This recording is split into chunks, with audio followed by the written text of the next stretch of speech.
അതിശക്തമായ തിരിച്ചടി തന്നെയാണ് ഭാരതം നൽകിക്കൊണ്ടിരിക്കുന്നത്. അന്താരാഷ്ട്ര സമൂഹത്തിൽ നിന്നും ഭാരതത്തിന് അനുകൂലമായ പ്രസ്താവനകൾ തന്നെയാണ് വരുന്നത്. ഭീകരതയെ എതിർക്കുന്ന ഭാരതത്തിന് എല്ലാവിധ പിന്തുണയും ലോകരാഷ്ട്രങ്ങളും അറിയിക്കുകയാണ്. ഭീകരതയെ എതിർക്കുന്നതായി ഇന്ത്യ, ഇറാൻ സംയുക്ത പ്രസ്താവനയും ഉണ്ടായിരിക്കുന്നു.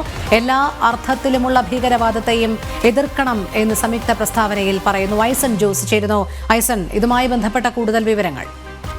രോഹിണി, ഈ സംഘർഷകലുഷിതമായൊരു സാഹചര്യത്തിലും വിദേശകാര്യ മന്ത്രാലയത്തിൻ്റെ നടപടിക്രമങ്ങൾ മുന്നോട്ട് പോവുകയായിരുന്നു. അതിനിടയിലാണ് ഇറാൻ വിദേശകാര്യമന്ത്രിയുടെ ഭാരത സന്ദർശനമുണ്ടായത്. ഇറാൻ വിദേശകാര്യമന്ത്രിയുടെ ഭാരത സന്ദർശനത്തിന് ശേഷമാണ് വിവിധ നയതന്ത്ര ഇടപെടലുകൾ സംബന്ധിച്ച് വിശദമായ തീരുമാനങ്ങളും ചർച്ചകളും നടന്നതിന് ശേഷമാണ് ആ ചർച്ചയിൽ തന്നെ വളരെ നിർണായകമായ ഒരു ചർച്ചയായി ഭീകരതയെ, ഭീകരവാദത്തെയെല്ലാം തന്നെ പരാമർശിക്കുകയും ചെയ്തു.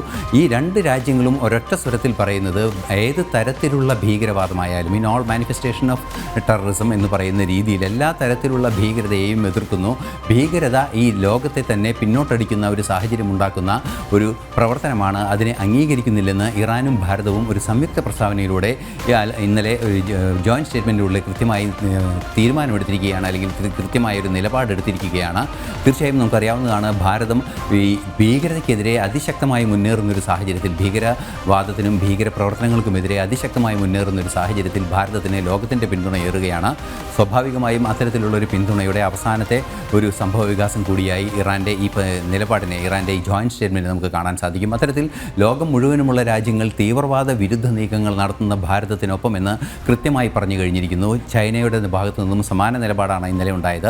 അതായത് ഏത് രീതിയിലുള്ള ഭീകരവാദത്തെയും പിന്തുണയ്ക്കുന്നില്ല, അതിനെ എതിർക്കുക തന്നെ ചെയ്യുന്നുവെന്ന് ചൈന പോലും പറയുന്നു. പാകിസ്ഥാനെ നേരിട്ടുള്ളൊരു പിന്തുണ നൽകാൻ തയ്യാറായ, അതായത് ഈ പഹൽഗാം ആക്രമണത്തിന് ശേഷം പഹൽഗാം ആക്രമണം അന്വേഷിക്കണമെന്നൊരു നിലപാട് സ്വീകരിക്കുന്ന പാകിസ്ഥാനെ, അല്ലെങ്കിൽ സ്വതന്ത്ര ഏജൻസി അന്വേഷിക്കണമെന്ന നിലപാട് സ്വീകരിക്കുന്ന പാകിസ്ഥാനെ അനുകൂലമായ നിലപാടെടുത്ത ചൈന പോലും ഭീകരവാദത്തെ അംഗീകരിക്കുന്നില്ല. ലോകത്തെ ഒരു രാജ്യവും ഭീകരതയെ അംഗീകരിക്കുന്നില്ല. ഭീകരതയ്ക്കെതിരായ പോരാട്ടത്തിൽ ഭാരതത്തോടൊപ്പമുണ്ടെന്ന് കൃത്യമായി പറയുകയാണ്. ഇറാനും അത്തരത്തിലുള്ള കൃത്യമായ നിലപാടിലേക്ക് നീങ്ങിയിരിക്കുന്നു, അല്ലെങ്കിൽ ഇറാനും ഭാരതവും ചേർന്ന ഒരു സംയുക്ത പ്രസ്താവനയിലൂടെ ഈ നിലപാട് അറിയിക്കുകയും ചെയ്തിരിക്കുന്നു. തീർച്ചയായും ശക്തമായൊരു മുന്നേറ്റമാണ് ഇക്കാര്യത്തിൽ ഭാരതം നേടുന്നത്. ഭാരതത്തിൻ്റെ ഭീകരവിരുദ്ധ സഖ്യത്തിന് ലോക ശ്രദ്ധ നേടിയെടുക്കാൻ തന്നെ സാധിച്ചു കഴിഞ്ഞു. ലോകം മുഴുവനും ഭാരതത്തോടൊപ്പം ഭീകരവിരുദ്ധ യുദ്ധത്തിന് ചേർന്ന് നിൽക്കുന്നു എന്നതിൻ്റെ ഏറ്റവും ഒടുവിലത്തെ ഉദാഹരണം കൂടിയായി ഇറാൻ ഇന്ത്യ സ്റ്റേറ്റ്മെൻറ്റിനെ കാണാൻ സാധിക്കും.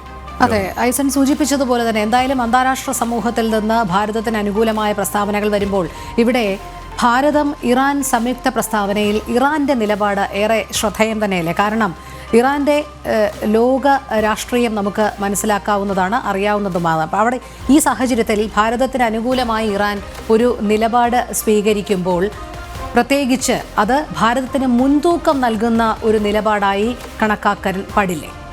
തീർച്ചയായും ഭാരതത്തോടൊപ്പം, ഭാരതത്തിന് തീർച്ചയായും രോഹിണി പറഞ്ഞതുപോലെ മുൻതൂക്കം നൽകുന്ന ഭാരതമാണ്. ഈ പാകിസ്ഥാനും ഭാരതവും ചേർത്ത് വെച്ചാൽ ഭാരതം തന്നെയാണ് ഇറാനെ സംബന്ധിച്ചിടത്തോളം ഏറ്റവും പ്രിയപ്പെട്ട രാജ്യമെന്ന് കൃത്യമായി ഒരു ഉഭയകക്ഷി ധാരണയുടെ കൂടി നിലപാടുകൾ അതിൽ മനസ്സിലാക്കാൻ സാധിക്കുന്നുണ്ട്. നമുക്കറിയാവുന്നതാണ്, ഇറാനിലെ വിവിധ വികസന പ്രവർത്തനങ്ങളും അതുപോലെ തന്നെ പശ്ചാത്തല വികസന സൗകര്യങ്ങളെല്ലാം ഒരുക്കുന്നതിന് ഭാരതത്തിൻ്റെ സാമ്പത്തിക സഹായവും അതുപോലെ തന്നെ ടെക്നിക്കൽ എക്സ്പെർട്ടൈസും എല്ലാം തന്നെ ഉപയോഗിക്കുന്ന ആ കാലം വർഷങ്ങളായി നമുക്കറിയാൻ സാധിക്കുന്നുണ്ട്. അത്തരത്തിൽ തുടർച്ചയായി ഇത്തരത്തിലുള്ള പശ്ചാത്തല സൗകര്യങ്ങൾ ഒരുക്കുന്നതിനും അനുബന്ധ സംവിധാനങ്ങൾക്കും കൃത്യമായ നിലപാടുകൾ സ്വീകരിക്കുന്ന ഒരു സാഹചര്യമുണ്ട്. നമുക്കറിയാവുന്നതാണ്, പാകിസ്ഥാൻ ഇന്ത്യ വിഷയത്തിൽ ഒരു പരിധിവരെ മാധ്യസ്ഥത്തിന് ശ്രമിക്കാൻ തയ്യാറാണെന്ന നിലപാട് നേരത്തെ ഇറാൻ അറിയിച്ചിരുന്നുവെങ്കിൽ ഇന്ന് ഇറാൻ വളരെ കൃത്യമായി പറയുന്നത് പാകിസ്ഥാൻ്റെ ഭീകരവാദത്തെ അംഗീകരിക്കുന്നില്ല എന്ന് തന്നെയാണ്. ഇത് ഒരു മാറ്റം തന്നെയായി നമുക്ക് കണക്കാക്കാൻ സാധിക്കും.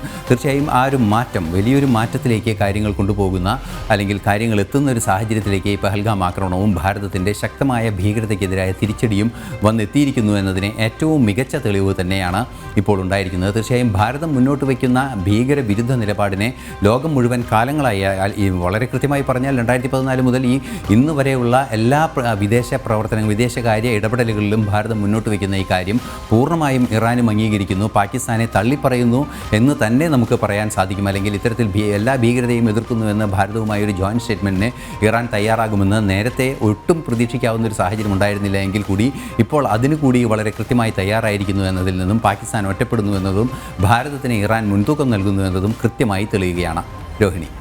ശരി ഐസൻ, എന്തായാലും ഇറാന്റെ പിന്തുണ ഭാരതത്തിനുണ്ട് എന്ന് വ്യക്തമാക്കുന്നത് തന്നെയാണ് സംയുക്ത പ്രസ്താവന. അതോടൊപ്പം ഏറെ നിർണായകമായ ഒരു നീക്കത്തിലേക്ക് കൂടി ഭാരതം കടക്കുകയാണല്ലോ ഐസൺ. അതായത് പാകിസ്ഥാന് ധനസഹായം നൽകുന്നത് സംബന്ധിച്ച IMF ബോർഡ് യോഗത്തിൽ ഇതിനെതിരെ ഒരു ആവശ്യം ഉയർത്തുന്നു ഭാരതം എന്ന് പറയുന്നത്. ഇന്നാണ് ആ നിർണായകമായ IMFന്റെ ബോർഡ് യോഗം. പാകിസ്ഥാന് $1.3 ബില്യൺ വായ്പ നൽകണം എന്നാണ് ആവശ്യപ്പെട്ടിരുന്നത്. പക്ഷേ ഇത് സംബന്ധിച്ചുള്ള ഒരു തീരുമാനം ഇന്നത്തെ യോഗത്തിൽ ഉണ്ടാകുമ്പോൾ ഭാരതത്തിന്റെ ഒരു എതിർപ്പ് ഇക്കാര്യത്തിൽ വ്യക്തമായി തന്നെ ഉന്നയിക്കുകയല്ലേ?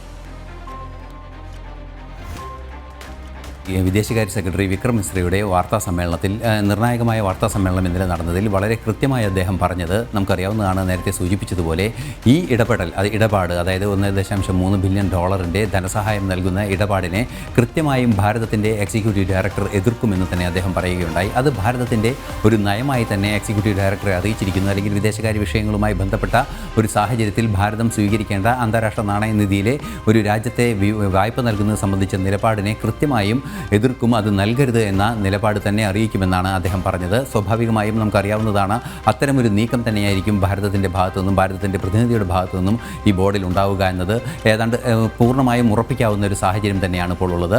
അതിന് വ്യക്തമായൊരു പശ്ചാത്തലം കൂടിയുണ്ട്. നമുക്കറിയാവുന്നതാണ് ഈ ഭീകരതയ്ക്ക് വലിയ തോതിൽ പണം ചെലവഴിച്ചുകൊണ്ടാണ് പാകിസ്ഥാൻ ഈ ഭീകരതയെ ലോകം മുഴുവൻ പ്രോത്സാഹിപ്പിക്കുന്നത്. ഇത്തരത്തിൽ അതിർത്തി കടന്നു വരുന്ന ഭീകരർക്ക് ലക്ഷങ്ങൾ വിലയുള്ള ആയുധങ്ങളെല്ലാം ലഭ്യമാക്കുകയും വലിയ തോതിൽ വിലയുള്ള അതിശക്തമായ ആയുധങ്ങൾ ലഭ്യമാക്കുകയൊക്കെ ചെയ്യുന്നതിന് ധാരാളം പണം ആവശ്യമുണ്ട്. ഇത്തരത്തിൽ ലഭ്യമാകുന്ന പണം മുഴുവൻ അത്തരത്തിൽ ഹവാല ഇടപാടുകളും അതുപോലെ തന്നെ മയക്കുമരുന്ന് കടത്തിനൊക്കെ ദുരുപയോഗം ചെയ്യുന്നൊരു സാഹചര്യമുണ്ടാക്കി അത് ഭീകരവാദത്തെ പ്രോത്സാഹിപ്പിക്കുന്നതിനുള്ളൊരു നീക്കമായി മാറ്റുന്നു. ആത്യന്തികമായി IMFൻ്റെ അല്ലെങ്കിൽ അന്താരാഷ്ട്ര നാണയനിധിയുടെയൊക്കെ സംവിധാനങ്ങളുടെ ആത്യന്തികമായ ലക്ഷ്യം തന്നെ ലോകത്തിൻ്റെ ഒരു സമൃദ്ധി ഉറപ്പാക്കുക എന്നതാണ്. അതിന് നേരെ തിരിച്ചുണ്ടാകുന്ന ഒരു ആക്രമണമാണ് ഭീകരതയുടേത്.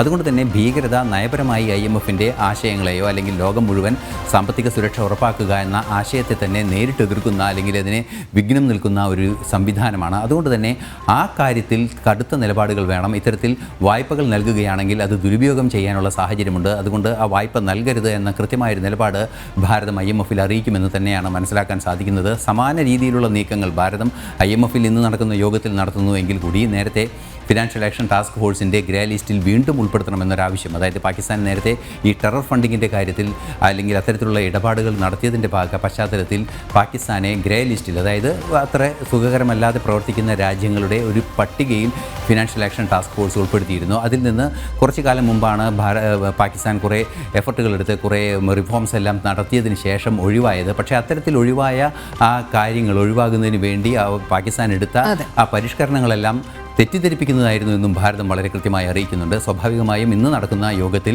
കർശന നിലപാട് ഇക്കാര്യത്തിൽ സ്വീകരിക്കുമെന്ന് തന്നെയാണ് മനസ്സിലാക്കാൻ സാധിക്കുന്നത്. ശരിയായി സർ. എന്തായാലും പാകിസ്ഥാനെ വരിഞ്ഞ് മുറുക്കുകയാണ് ഭാരതം.